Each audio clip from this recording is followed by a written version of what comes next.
Nailigtas na nga ni Ria Lucy ang kanyang anak na si Cheska dito sa mga kamay na kidnapper. Nakausap na din ni Ria Lucy itong anak niyang si Cheska. Nasabi ni Ria Lucy dito kay Cheska na paano nga daw kung sabihin niya na andito na daw ang mami nito at hinanap ito ni Cheska.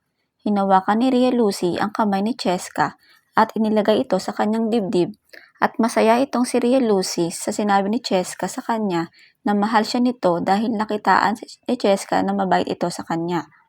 Samantalang sa sobrang inis ni Farah dito kay Ria Lucy ay mag-iisip ito ng paraan o plano na gagawin niya kay Ria Lucy na ikagagalit ni Darius at sigurado nga na mapapatalsik ni Darius itong si Ria Lucy dito sa buhay nilang mag-asawa. Kaya ang gagawin ni Farah ay ilalagay niya ang mga pekeng gamot na pinapainom kay Mamita. Kaya pagbibintangan at magagalit si Darius dito kay Ria Lucy na nagpapainom ng pekeng gamot kay Mamita. Kaya pakaabangan natin ang mga susunod na mangyayari dito lang sa Stolen Life. Please don't forget to like and subscribe to my YouTube channel. Thank you and God bless us always.